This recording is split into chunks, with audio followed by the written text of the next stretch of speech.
안녕하세요. 뉴스톡톡 시간입니다. 웬디 셔먼 국무부 부장관이 오는 25일부터 이틀간 중국을 방문합니다. 국무부는 셔먼 부장관이 방중 기간 텐진에서 왕이 중국 외교 담당 국무위원 겸 외교부장 등과 회담할 예정이라고 밝혔습니다.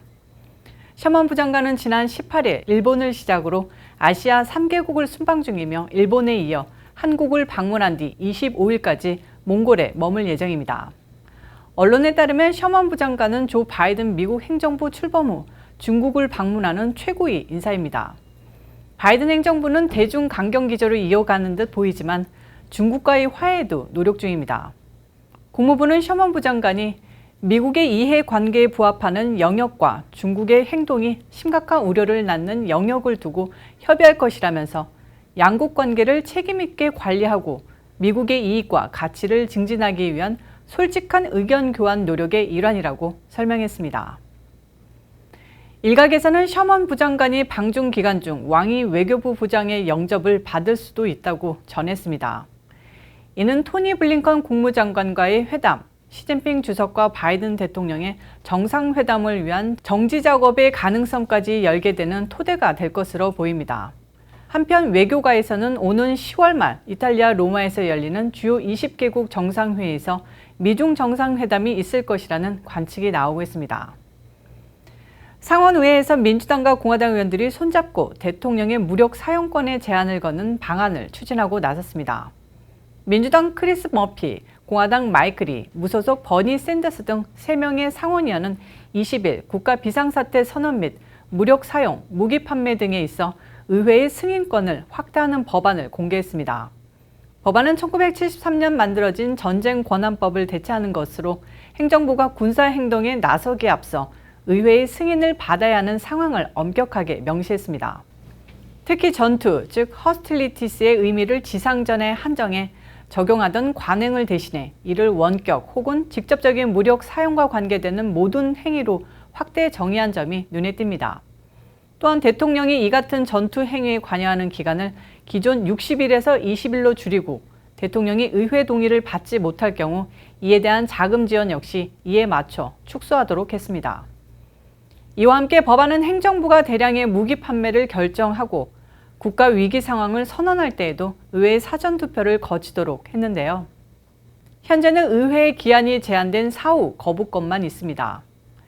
실제 올해 초 가자 지구 폭격 상황에서 미국의 이스라엘에 대한 7억 3,500만 달러 규모의 무기 판매가 논란이 되며 의회에서 이 문제가 도마 위에 오르기도 했습니다. 하지만 대통령의 고유 권한을 직접적으로 제한하는 이 같은 입법 시도는 행정부는 물론이고 의회 내에서 거센 저항에 직면할 가능성이 커 법안 통과는 어려울 것으로 예상되고 있습니다.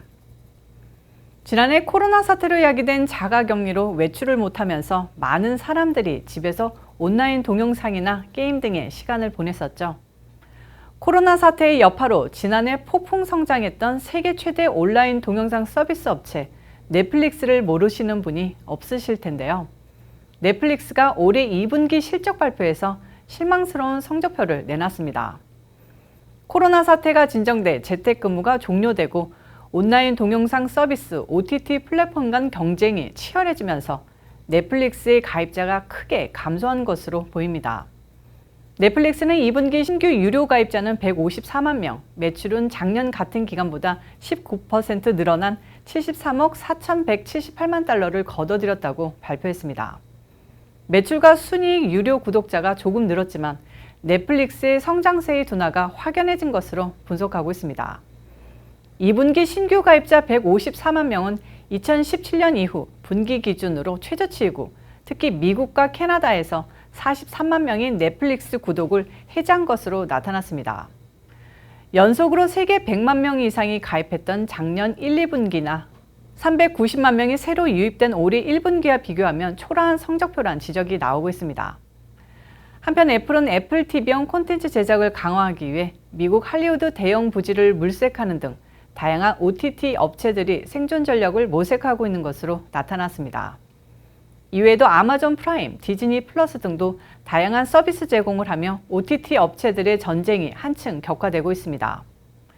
이런 가운데 넷플릭스는 기존 구독자들에게 무료로 게임 서비스를 제공하겠다고 밝히며 서비스 제공 확대 계획을 내놓아 주목받고 있습니다. 다음 소식입니다. 코로나19 백신 중 얀센 백신이 유독 델타 변이의 효과가 크게 떨어진다는 연구 결과가 발표됐습니다. 뉴욕대 연구진은 인터넷 과학 매체 바이오 아카이브에 얀센의 바이러스 백신은 기존 바이러스보다 델타와 람다 변이에 덜 효과적인 것으로 나타났다고 밝혔습니다. 존슨앤존슨 자회사 얀센의 코로나19 백신은 타 백신 화이자, 모더나와 달리 1차 접종만 하는데요. 연구진은 화이자, 모더나 백신을 맞은 17명과 얀센 백신 접종자 10명의 혈액 샘플을 분석했습니다. 그 결과 화이자, 모더나 백신의 보통 중증 코로나19 예방 효과가 94 내지 95%인 반면 얀센 백신은 66.9%의 효과를 보였다고 연구진은 전했습니다. 이 연구는 과학 저널에 발표되거나 평가를 거치지는 않았습니다. 그러나 뉴욕타임즈는 이 연구에 대해 얀센과 비슷한 아스트라제네카 백신 접종 효과가 33%에 그친다는 영국 공중보건국의 조사와 일치한다고 지적했습니다. 다만 이번 연구는 실험실에서 혈액 샘플로 진행한 것이기 때문에 현실 환경에서 백신의 성능을 반영하지 않을 수 있다고 덧붙였습니다. 이에 대해 얀센 측은 자사의 백신이 델타 변이에 강력한 효과가 있다는 자체의 연구 결과와 배치된다며 반박했습니다. 이번 연구를 수행한 바이러스 학자 나다니엘 랜도우는 우리의 메시지는 얀센 백신을 맞아서 안 된다는 게 아니라 화이자, 모더나 등 3가지 백신이 모두 좋지만 얀센 백신은 2번째 접종을 추가하면 훨씬 효과적일 것이라는 점을 부각하는 것이라고 말했습니다. 한편 전염성이 강한 델타 변이가 우세종이 되면서 미국에서도 감염자가 늘고 있는 가운데 전문가들은 일부 백신의 효능이 다소 떨어지더라도 코로나19 감염 시 중증으로 발전하는 것을 막아준다는 점을 공통적으로 언급하고 있습니다. 코로나 관련 소식 하나 더 전해드리겠습니다. 백신 접종을 모두 마친 백악관 관계자들이 코로나19 양성 판정을 받은 것이 언론을 통해 밝혀지면서 논란이 되고 있는데요. 미국 백악관에서 코로나19 돌파 감염 발생이 첫 사례가 아닌데다가 확진자 비공개 원칙을 두고도 논란이 이어지고 있습니다. 돌파 감염이란 브레이크트루 인젝션으로 접종을 완료하고 2주가 지난 이후 코로나19에 걸린 경우를 말하는데요. 이번 논란은 백악관 직원 중 돌파 감염 사례가 더 있었음에도 이를 사전에 공개하지 않아 확대됐습니다. 정치 전문 매체 폴리티코는 백악관의 공개 기준은 제한적이라며 대통령 보좌관이나 부보좌관, 특별 보좌관일 때만 양성 판정 사례를 공개한다라고 지적했습니다. 백악관 직원 524명 중 138명, 즉 전체의 4분의 3 정도가 확진되더라도 공개가 안 되는 셈이라고 강조하기도 했습니다. 또한 확진자가 나오더라도 백악관 건물에서 일하는 모든 사람에게 통보되지 않는 점도 언급했습니다. 논란 속 젠사키 대변인도 돌파 감염 사례가 더 있었다고 인정했습니다. 한편 지난주 립세션 행사에 참석했던 한 백악관 관리와 낸시 펠로시 하원의장 수석 대변인이 19일 코로나19 양성 판정을 받았습니다. 젠사키 대변인은 백악관 브리핑에서 감염자는 바이든 대통령이나 다른 백악관 관리와 접촉하지 않은 것으로 확인됐다며 돌파 감염 확진자의 증세는 경미하며 신원은 밝힐 수 없다고 설명했습니다. 수요일 뉴스톡톡은 여기까지입니다. 시청해주셔서 감사합니다.